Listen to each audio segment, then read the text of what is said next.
Hey Pretty Sweet Gang, Mo here, and today we are going to make some chocolate covered popcorn. As you see here, I have my chocolate ready to go at a nice smooth consistency. I am using almond bark in case anyone wants to know, so there was no need for me to thin it out.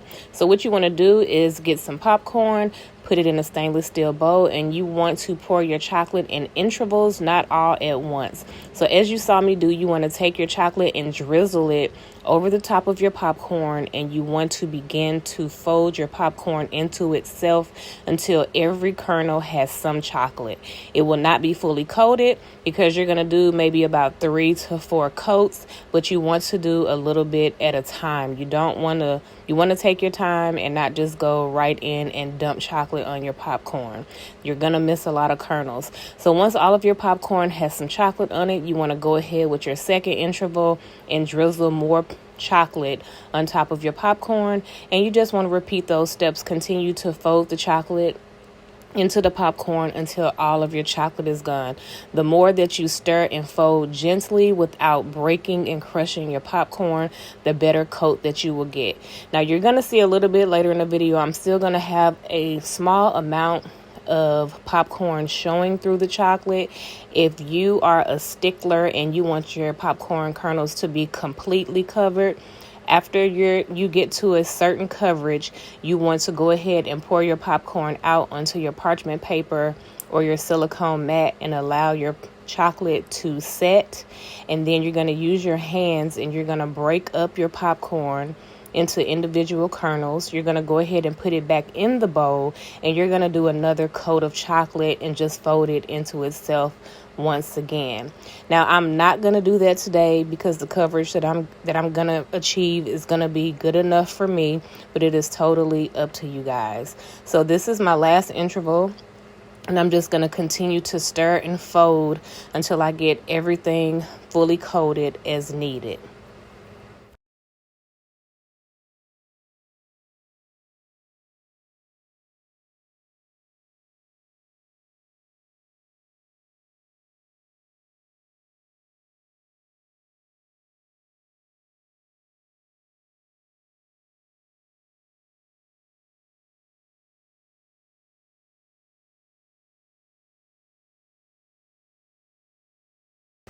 Now, in case anyone wants to know, I am using Gold Medal brand Monster Mushroom popcorn.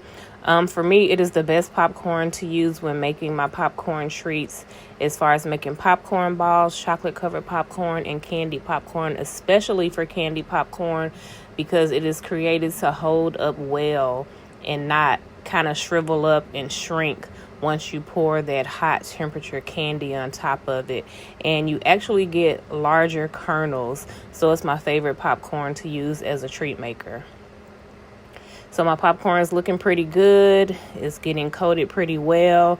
As you guys notice, the more you fold it into itself, the more better coat that you get on your popcorn, making sure that you're scraping the sides and the bottom of your bowl. That's going to catch all of that excess chocolate. And just continue to stir until you are happy with your coverage. And now I'm satisfied, so I'm going to take and pour my coated popcorn on top of this silicone mat, which is on top of a cookie sheet. And then what I'm going to do is use my rubber spatula, and I am going to evenly make one layer and spread that out to distribute my popcorn. I try not to do too much popcorn at one time because I don't want to dump it on the silicone mat that's only so big on top of my cookie sheet and have popcorn piled up on top of each other. That makes it a little harder to break apart and get more of individual kernels when your popcorn is completed. So you want to try to spread it out flat and not have the popcorn piled on top of each other while you're allowing your chocolate to set. But it's totally up to you. And if you have a larger size mat and you just want to let your chocolate set on the countertop, you can definitely do a larger batch of popcorn at a time. So I'm just making sure I have it spread out as evenly as possible. And then I'm personally going to go in with some Valentine sprinkles, which are some tiny mini hearts. You can also do like mini M&Ms, mini chocolate chips, peanuts, cashews, or whatever. But you want to go ahead and sprinkle whatever your add-ons are onto your popcorn while your chocolate is still melted and has not completely set. Now, I don't really recommend adding it to the bowl and stirring it because, of course, the chocolate is going to cover the pretty sprinkles. But if you are using peanuts, you can definitely mix your peanuts in with your popcorn as you're folding it in the bowl, if you're okay with your peanuts being covered with the chocolate. But if you want them to show, you want to do this right after you spread your popcorn on top of your silicone mat. And I'm going to let this set. And there we go. And then I'm just going to use my hand and I'm gently just going to break the kernels apart.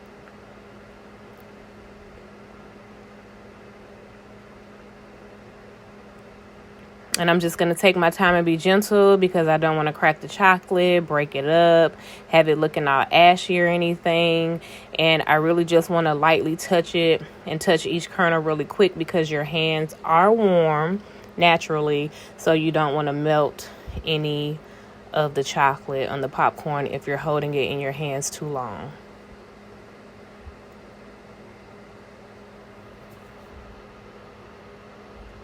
And this is like pretty much it, you guys. This is just breaking it apart, getting those individual kernels. So if you, whether you decide to put them in a container or in a clear treat bag or just throw it in a bowl for you and your family to enjoy, this is the last step.